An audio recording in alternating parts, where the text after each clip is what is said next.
Guys, I'm going to show you something today. This is my Samsung dryer. I know what's wrong with it. It needs a new heater. But let's say it wasn't a heater in this case.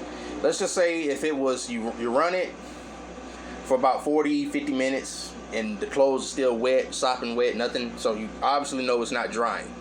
So you want to be able, the first thing you want to check, when I go out to a consumer's home, is I check to see if the outlet's good. Okay, now obviously I got it unplugged here, but you want to check the outlet, because if you're missing a leg in this outlet here, usually like 240 or 120, that's not enough to power the dryer to get you to start heating your clothes and getting your clothes dry.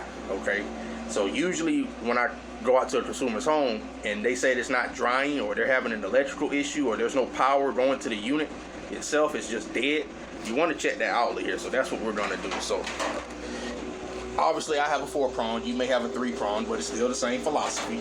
Just got to get my voltmeter in a place where I can work immediately.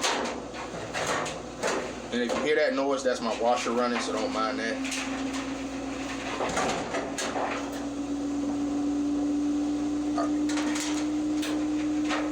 Alright, so usually I'm going to start right here, right there. Now from here to here, where I'm at, you should have 120 volts. Okay, we do. Alright, so now I'm going to go here to here. From here, you should have 240 volts. Okay, I do.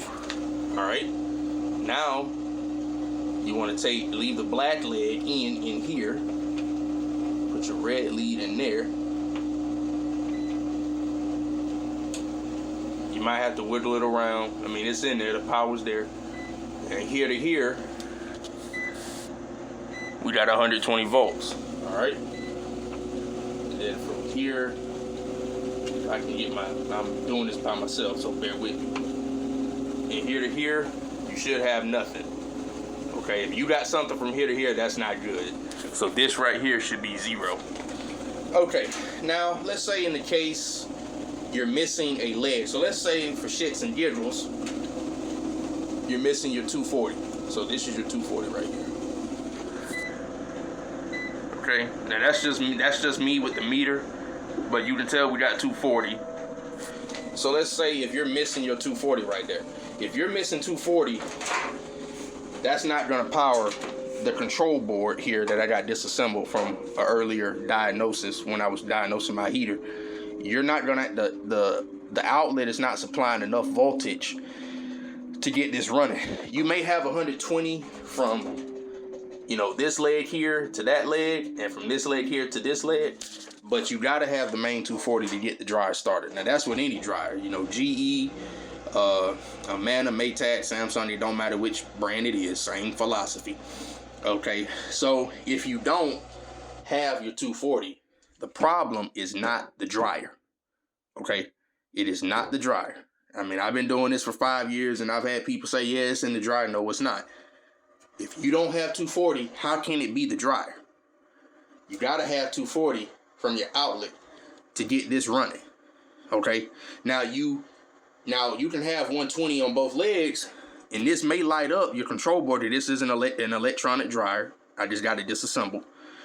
You can have it light up, like say my washer, for example, with the UI board, but it don't heat. Well, that's because that 240 is missing in the dryer to get it running and start heating.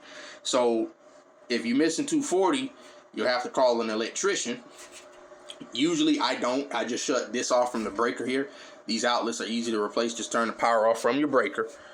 Okay, and just see which leg is missing and rewire the 240 leg, and you should be good to go. Now, if it's not in your outlet, next place you are going to want to check is in the breaker. Okay, now the breaker is a little bit more top heavy, so I'm not going to go into much of that and whatnot today. But that's how you diagnose if you have a dead start, no power, no heating situation with your dryer.